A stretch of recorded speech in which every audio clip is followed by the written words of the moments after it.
Her zaman benim gözümün önünde onlar idi.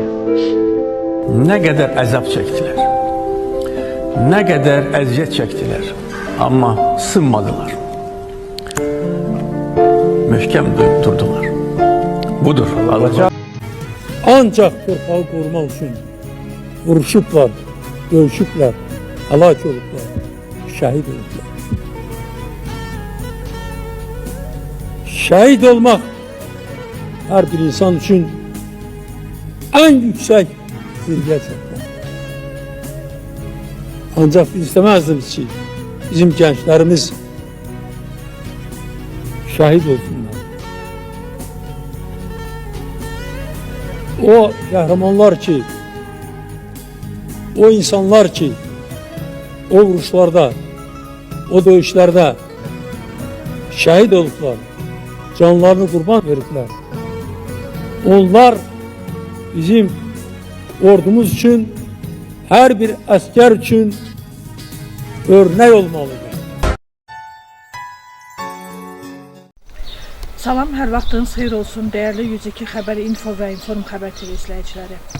Hər an olduğu kimi şəhid ailələri ziyarət etmək hər birimizin borcudur. Və bugün Ağcabədi rayonunun Xocavənd kəndində Əliyev Mirağa Musaoğlu'nun evindəyik. Değerli tamaşaçılarımız, qeyd etdiyim kimi Ağcabədi rayonunun Xocavənd kəndində şəhid kəşfiyyatçımız Əliyev Mirağa Musaoğlu'nun evində onun valideynlərinin ziyarətinə gəlmişik.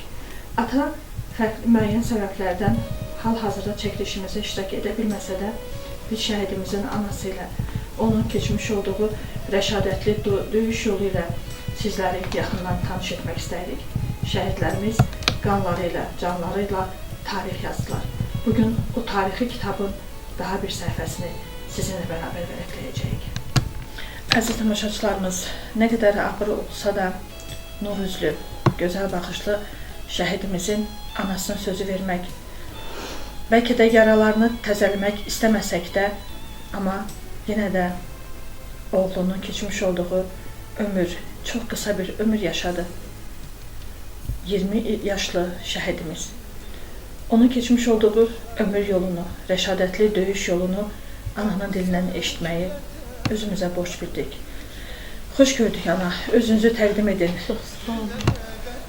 Çok sağ olun. Size hoş gelmişsiniz.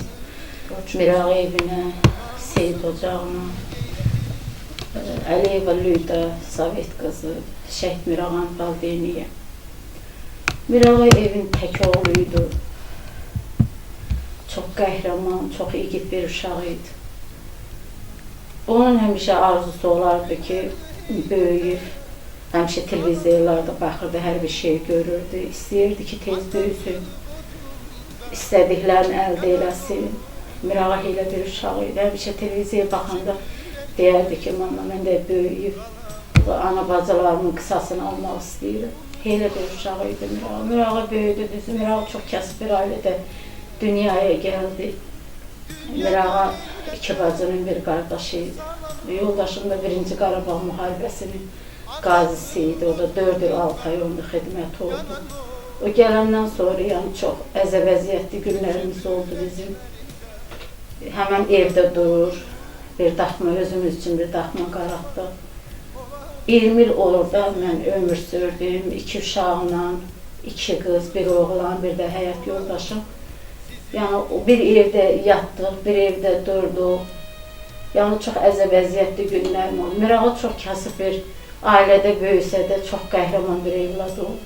Mən onları elə bir yetişdirdim ki, yəni vətənə qeyrətli bir evlad kimi, yararlı bir evlad kimi oldular onlar. Yəni heç vaxt məzəcə o kasıbçılığı mən görsəm də, onlar məsələn məndən nəsə istəsələr də, onları verə bilməsəm də, onları yəni ana sevgisi, gözəl ailə sevgisi onlara bəxş elədim. Onları vətənə necə layiqli bir evlad kimi böyütdüm. Mirağa həmən evdə böyüdü, həmən evdə boyu başa çatdı. Mən həmən evdə onu əskər yola saldım. Onun üçün demək olar ki, mən bu qapıda heç nə etmədim, heç nə. Çünkü imkanım çatmadı ki onu ben 10. mesela askeri gedinde bir yığıncaq buram. Bu kapıda bir aşk çaldıram. Onu yan bir ad günlerim qeyd edeyim. Hiçbir şey etmedim. Bir arzum var idi ki Mirağı sağ salamat gelecekti. Gelenden sonra onun için neyse bir meclis kuracağım. Onun arzuları yerine getireceğim. Mirağı hərbi xidmətə getdi. Hərbi dəniz qüvvələrində xidmət etmişdi. Çox gözəl əskər oldu. Fərqləməklə bitirdi, gəldi. Biz könüllü olaraq. Yazıldı, Mirağagül Sumametdə getməliydilər müharibə olsa da, yəni onlar məhv olduğuna görə onlar sonuncu getməliydi, dəniz pişikləri idi bunlar. Amma Mirağı ona baxmayaraq, özü könüllü bizdə xəlvət yazıldı, könüllü olaraq. İlk günlərdən sentyabrın ilk günlərindən o təlimlərə qoşuldu. Öz arzularını reallaşdırdı. Həmişə birdən onunla danışanda, eləyəndə deyirdim ki, Mirağı, nə edirsən, yəni özünü qoru, həmişə bir sözü var idi. Deyirdi ki, ana sən elə danışırsan ki, mən qaçım, o birisi qaçsın. Yəni bu vətəni kim qorumalıdır? Məndən də pis deyil, uşaqlar var burada, eləsi var uşağı deyir, xəstədir, eləsi var özü belədir. Uşaqlara deyirdi ki, təlim vaxtlarında, deyirdi ki, öndə mən gedəcəm, yəni qoymayacam ki, siz öndə gedəsiniz. Elə ürəkli bir uşaq idi Mirağı. Elə də etdi, özü kəşfiyyat qrupunda döyüşdü. İrəlidə oldu Mirağı. Dəfələrlə erməni tərəfə keçərək mühüm məlumatlar əldə etdi, geri qayıtdı. Uşaqları mühasirədən qurtarır. Bunun hamısı bizə gəlib çatdıqca sizin oğlunuz çox qorxmazdı, çox belə uşaqdır. Bunu eşitcə həm fərəhlənirdim, həm ürəyim açılırdı. Bir tərəfdən də qorxurdum ki, Mirağıya nəsə ola bilər. Sonuncu sefer bunlar irəli gedəndə Mirağagül şeye düşürlər. Minəmiyyət atılır, bunlar yaralırlar və özüm gizlədir, qılçalar çöldə qalır. Yəni qılçasından yara almışdı Mirağı. Ona baxmayaraq 2 gün döyüşmüşdü Mirağı. O gələndə də atası deyir, qılçasını ilib sarımışdı. Canayla sarımışdı deyir. Yəni o uşaq qorxmaz uşaq olduğuna görə 2 gün o döyüşdü, son nəfəsinə qədər. Uşaqlar mühasirədən qutaranda həmən orada onlar özləri mühasirəyə düşür. Orada şəhid olur Mirağı. Cəbrayildə şəhid olur Mirağı. Mirağı ayın 29'u şəhid, 30'u verildi bizə. Ben yuxuda da görmüşdüm Mirağanın şəhid olduğunu bilirdi. Atası da yuxuda görmüşdü ki, vayenli maşını qapıya gəlir. Bizim bağda bir ağacımız var. Həmən ağac 3 il, 4 il onun altında ot olmadı. Yuxuda görmüşdü ki, həmən vayenli maşına gəlir, yəni bizə heylə agah oldu. Onun qənədi qırılır, düşür yerə. Bir də gördüm ki, Mirağı bayraqları biz asırıq qapıya. Mirağı deyir ki, ata şeylərlə gəlir, Türk əskərləri ilə gəlirlər. Deyir ki, ata bu nədə asmışsınlar? Deyir, balı bizə gəldi çatdı ki, sən şəhid olmuşsan. Deyir, ata mən şəhid deyiləm. Görürsən mən buradayım. Sabah səhərsi günü durdu, hamı bilirdi Mirağı şəhid olduğunu, gəldiyin.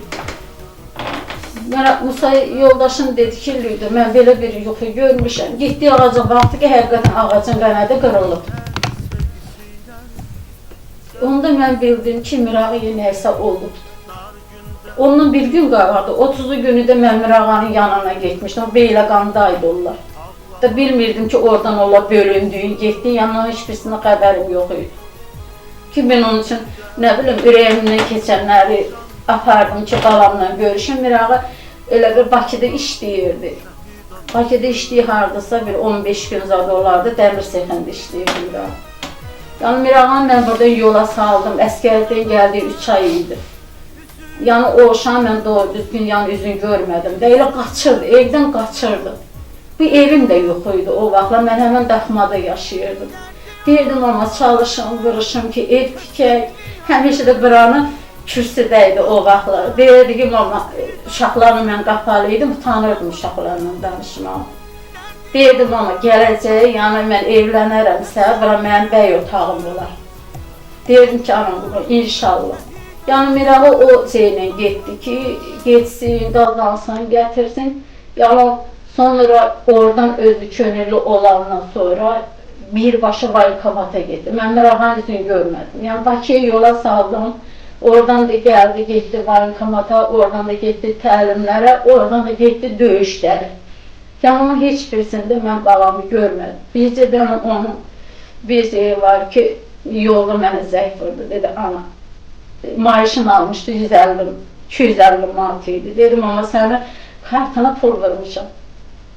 Bir de bir manatdır, 2 manatı mənə kondurulmuş ki, danışarsan mənim.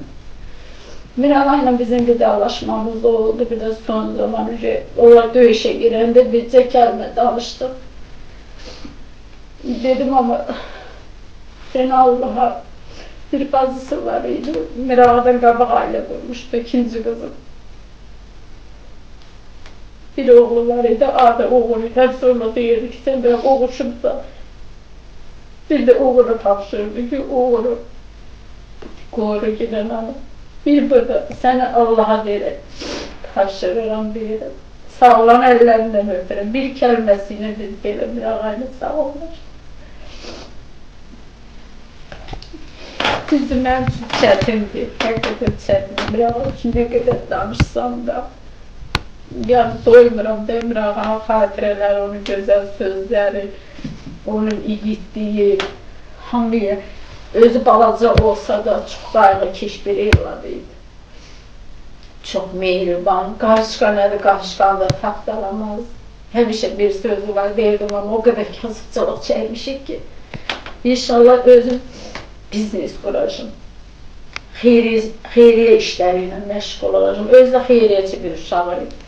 Biz Bakıda olan vaxtlar kızım, böyük kızım məktəbdə oxuyurdu. Mən ailəvi köçdüyürəm ki, bu uşaq təhsilini alsın, sonra gələrik də. Mirağa da bizlə getdi. Həmən onda özü seyid olduğuna görə iç yolu məclislərə girməzdi. Ailəvi bir restoranda işləyirdi Mirağa. Həmən orada 2 gün idi işlədi. Gəldi, dedim onu bəs mənə pul lazımdı ki, köynək alam, şalvar alam, atasından aldım verdim. Yəni paltar bircə gün deyil. Deyir görüm ana, birdən uşaq gəldi həmən restorana. Deyir müdiriyyətə deyir ki, bəs mən iş lazımdır. Deyir o da deyir ki, iş yox. Deyir ondan soruşdum ki, sən kimsən? Dedi bəs mən yetim evində böyümüşəm.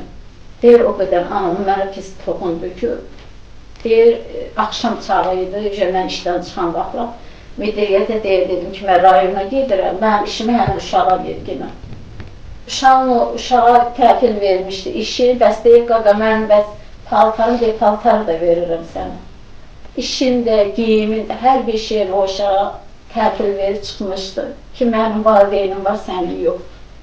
Yəni, əl altını işlədiyi pulu da, kimin ehtiyacıydı ona, buna, yəni elə bir uşaqdı. Arzusu da öydü ki, əskərlikdən gəlin, bu işlərlə məşğul ol, xeyriyyəçiliklə məşğul olacağım ki, yəni o kasıbçılığı mən görmüşəm, çəkmişəm.